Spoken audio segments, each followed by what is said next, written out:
നമസ്കാരം സുഹൃത്തുക്കളെ, സ്പോർട്സ് പിച്ചിലേക്ക് ഏവർക്കും സ്വാഗതം.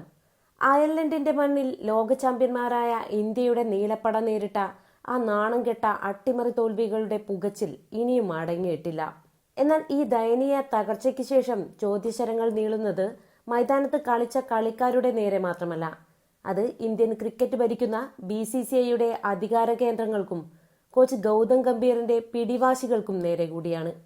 ഇന്ത്യൻ ഡ്രസ്സിംഗ് റൂമിനുള്ളിൽ നടക്കുന്ന അത്യന്തം വിയർപ്പുളവാക്കുന്ന ആ കറുത്ത രാഷ്ട്രീയ കളികളുടെയും അജണ്ടകളുടെയും ചോരമണക്കുന്ന യാഥാർത്ഥ്യങ്ങളാണ് ഇപ്പോൾ ഓരോന്നായി പുറത്തു വരുന്നത്. IPLൽ ഒട്ടും ഫോമിലല്ലാത്ത ശ്രേയസ് അയ്യരെ ആകാശത്തുനിന്ന് പൊട്ടി വീണതുപോലെ ഇന്ത്യൻ ടീമിന്റെ നായകനായി അവരോധിച്ചത് മുതൽ തുടങ്ങിയതാണ് ഈ അധികാരത്തിന്റെ നഗ്നമായ പേക്കൂത്ത്.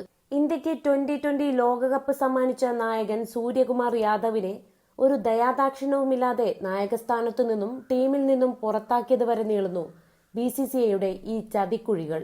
ക്രിക്കറ്റ് ലോജിക്കുകളെ മുഴുവൻ കാറ്റിൽ പറത്തിക്കൊണ്ട് സൂര്യകുമാറിനെ മാറ്റി നിർത്തിയപ്പോൾ ഒരു സംശയവുമില്ലാതെ ഇന്ത്യൻ ടീമിൽ നായകനായി വരേണ്ടിയിരുന്നത് മലയാളികളുടെ സ്വന്തം പോരാളി സഞ്ജു സാംസൺ ആയിരുന്നു. എന്നാൽ ഇന്ത്യക്ക് ലോക കിരീടം സമ്മാനിക്കുന്നതിൽ നിർണായക പങ്കുവഹിച്ച സഞ്ജു സാംസണിന് ഒരു പുല്ലുവില പോലും നൽകാൻ ഈ ഈഗോ നിറഞ്ഞ ടീം മാനേജ്മെന്റ് തയ്യാറായില്ല. അവിടെയും തീർന്നില്ല ചതി. രണ്ടാം 2020 മത്സരത്തിൽ സഞ്ജുവിനെ വിക്കറ്റ് കീപ്പിംഗ് സ്ഥാനത്ത് നിന്ന് പോലും മാറ്റിക്കൊണ്ട് അങ്ങേയറ്റം അപമാനിക്കുന്ന കാഴ്ചയാണ് നമ്മൾ കണ്ടത്.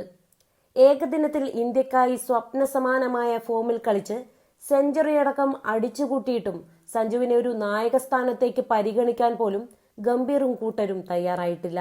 ഇതിന്റെയൊക്കെ ഫലമായി മാനേജ്മെന്റിൽ പൂർണ്ണമായും വിശ്വാസം നഷ്ടപ്പെട്ട ഇന്ത്യൻ കളിക്കാർ തങ്ങളുടെ കളിയിലൂടെ BCCIയെയും പരിശീലകരെയും കടുത്ത രീതിയിൽ ശിക്ഷിക്കുകയായിരുന്നു. ആരൊക്കെയാണ് സഞ്ജുവിനെ ഒതുക്കാൻ പിന്നിൽ കളിച്ചത്? എന്തിനാണ് സൂര്യകുമാറിനെ ചതിച്ചത്? സ്പോർട്സ് പിച്ചിന്റെ കണ്ണു തുറപ്പിക്കുന്ന ഒരു വിശകലനത്തിലേക്ക് സ്വാഗതം. നമുക്ക് ഇന്ത്യൻ ക്രിക്കറ്റിൽ ഇപ്പോൾ അരങ്ങേറുന്ന ആ വലിയ അധികാര കളിയിലേക്ക് വരാം. സൂര്യകുമാർ യാദവ് എന്ന ലോക 1-ാം നമ്പർ 2020 ബാറ്റർ ഇന്ത്യൻ ടീമിനെ നയിച്ചപ്പോൾ ലോകത്തിലെ ഒരു കൊമ്പൻ ടീമിനോടും ഒരു പരമ്പര പോലും ഇന്ത്യ തോറ്റിരുന്നില്ല എന്ന വലിയ യാഥാർത്ഥ്യം നമ്മൾ കണ്ടതാണ്. എന്നിട്ടും വളരെ പെട്ടെന്നാണ് അദ്ദേഹത്തെ നായക സ്ഥാനത്തു നിന്നും ടീമിൽ നിന്നും ഒട്ടും ദയാദാക്ഷിണ്യമില്ലാതെ BCCI വെട്ടിനിരത്തിയത്. പകരം ടീമിന്റെ നായകനായി BCCIയും ഗൗതം ഗംഭീറും ചേർന്ന് കൊണ്ടുവന്നത് ആരെയാണ്? IPLൽ സ്വന്തം ബാറ്റിംഗിൽ ഒട്ടും ഫോമിലല്ലാതെ പരുങ്ങിയ ടീമിന് ഒരു സംഭാവനയും നൽകാൻ കഴിയാതിരുന്ന ശ്രേയസ് അയ്യരെ. IPLലെ മോശം പ്രകടനത്തിന്റെ പേരിൽ പല യുവതാരങ്ങളെയും ടീമിൽ നിന്ന് പുറത്തിരുത്തിയ ഇതേ മാനേജ്മെന്റാണ് ശ്രേയസ് അയ്യർക്ക് മുന്നിൽ മാത്രം ചുവപ്പ് പരവതാനി വിരിച്ച് ഇന്ത്യൻ നായകത്വം വെള്ളിത്താലത്തിൽ വെച്ച് നീട്ടിയത്. ഈ ഒരു പക്ഷപാതപരമായ തീരുമാനത്തിനു പിന്നിൽ കൃത്യമായ ലോബികളുടെ കറുത്ത കൈകളുണ്ടെന്ന് വ്യക്തമാണ്. മികച്ച ഫോമിലുള്ള താരങ്ങളെ പുറത്താക്കി തങ്ങൾക്ക് താല്പര്യമുള്ളവരെ ക്യാപ്റ്റനാക്കാൻ BCCI കാണിച്ച ഈ നെറികേടിന്റെ വലിയൊരു തിരിച്ചടിയാണ് ഇപ്പോൾ അയർലൻഡിലെ പുൽമൈതാനത്ത് ഇന്ത്യ അനുഭവിക്കുന്നത്. സ്വന്തം താല്പര്യങ്ങൾ മാത്രം നോക്കി ടീം സെലക്ഷൻ നടത്തിയാൽ ലോക ചാമ്പ്യന്മാരായാലും അയർലൻഡിന് മുന്നിൽ നാണം കെട്ട് ചോര തുപ്പേണ്ടി വരുമെന്ന് BCCI ഇപ്പോൾ പഠിച്ചു കാണും. നമുക്ക് ഏതൊരു ക്രിക്കറ്റ് പ്രേമിയുടെയും ചോര തിളക്കുന്ന ആ വലിയ യാഥാർത്ഥ്യത്തിലേക്ക് വരാം. ടീമിലേക്ക് സൂര്യകുമാർ യാദവിനെ പരിഗണിക്കുന്നില്ലെങ്കിൽ ക്രിക്കറ്റ് ലോകത്തെ ഏത് സ്റ്റാറ്റസ് വെച്ച് നോക്കിയാലും ഇന്ത്യൻ 2020 ടീമിന്റെ നായകനായി വരേണ്ടിയിരുന്നത് മറ്റാരുമല്ല, അത് മലയാളി താരം സഞ്ജു സാംസൺ തന്നെയായിരുന്നു. IPLൽ രാജസ്ഥാൻ റോയൽസിനെ വർഷങ്ങളായി എത്ര മനോഹരമായിട്ടാണ് സഞ്ജു നയിച്ചുകൊണ്ടിരുന്നത്.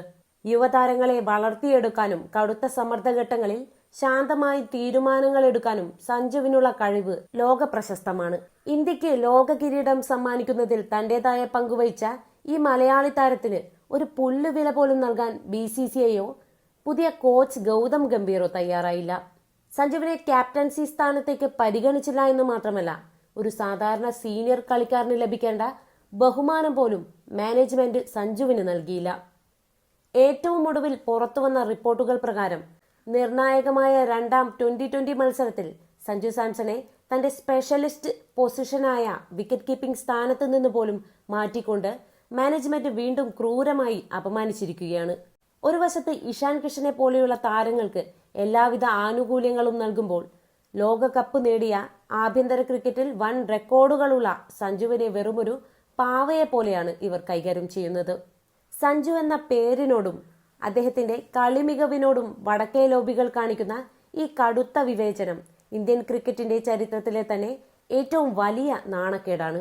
സഞ്ജു സാംസണെ 2020-ൽ ഒതുക്കാൻ നോക്കുന്നവർ ഒന്ന് മാത്രം ഓർക്കണം.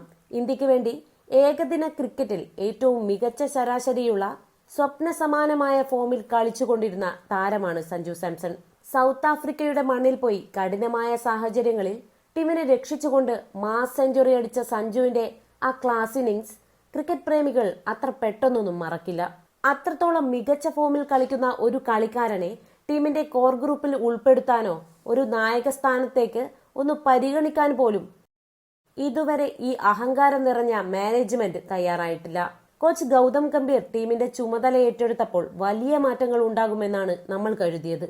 എന്നാൽ തന്റെ കടുത്ത ഈഗോയും താല്പര്യങ്ങളും സംരക്ഷിക്കാൻ വേണ്ടിയാണ് ഗംഭീർ ഇപ്പോൾ ശ്രമിക്കുന്നത് എന്ന് വ്യക്തം. പിച്ചിലെ പ്രകടനമല്ല, മറിച്ച് ഡ്രസ്സിംഗ് റൂമിലെ വിധേയത്വമാണ് ടീമിലെ സ്ഥാനത്തിനുള്ള മാനദണ്ഡമെങ്കിൽ ഇന്ത്യൻ ക്രിക്കറ്റിന്റെ തകർച്ച വളരെ വേഗത്തിലാകും. ഏകദിനത്തിലും 2020-ലും ഒരേപോലെ തിളങ്ങാൻ ശേഷിയുള്ള സഞ്ജുവിനെ പോലൊരു വേൾഡ് ക്ലാസ് മാച്ച് വിന്നറെ നിരന്തരം അവഗണിക്കുന്നത് വഴി ഗംഭീറും BCCIയും തങ്ങളുടെ സ്വന്തം കുഴി തന്നെയാണ് തോണ്ടുന്നത്. അർഹതപ്പെട്ടവനെ ചവിട്ടിപ്പുറത്താക്കി അണിയറിൽ ചതുരംഗം കളിച്ചാൽ അതിന്റെ കനത്ത വില ഗ്രൗണ്ടിൽ കൊടുക്കേണ്ടി വരുമെന്നതിന്റെ കൃത്യമായ തെളിവാണ് അയർലൻഡിലെ ഈ കനത്ത തിരിച്ചടി. ഇവിടെയാണ് നമ്മൾ മനസ്സിലാക്കേണ്ട ഏറ്റവും വലിയ തന്ത്രപരമായ യാഥാർത്ഥ്യം.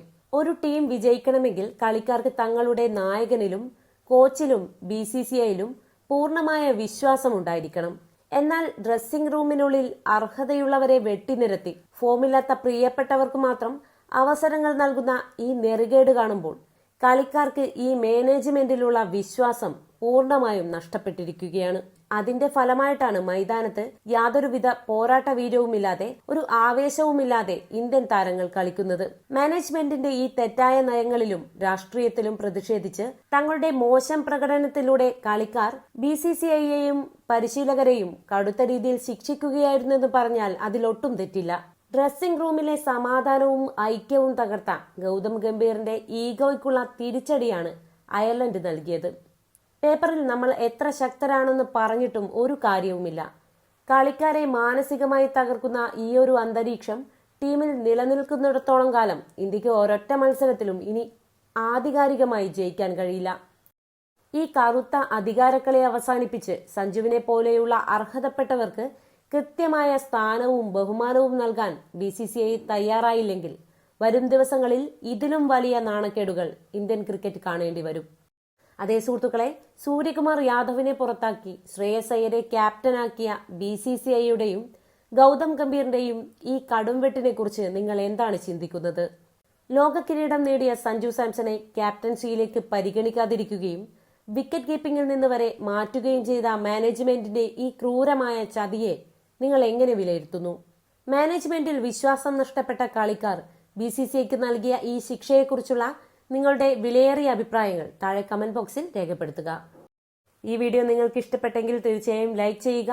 പരമാവധി എല്ലാ ക്രിക്കറ്റ് ഗ്രൂപ്പുകളിലേക്കും ഷെയർ ചെയ്ത് ഈ വമ്പൻ ഇൻസൈഡ് പൊളിറ്റിക്സ് വാർത്ത എല്ലാവരിലും എത്തിക്കുക. ഇന്ത്യൻ ക്രിക്കറ്റിലെ ഇതുപോലുള്ള കൃത്യമായ സ്റ്റാറ്റസ് വിശകലനങ്ങളും ഏറ്റവും പുതിയ മാസ് ബ്രേക്കിംഗ് വാർത്തകളും തത്സമയം ആദ്യമേ അറിയാൻ സ്പോർട്സ് പിച്ച് ചാനൽ ഇപ്പോൾ തന്നെ സബ്സ്ക്രൈബ് ചെയ്യുക. മറ്റൊരു കിടിലൻ വീഡിയോയുമായി വീണ്ടും കാണാം. നന്ദി, നമസ്കാരം.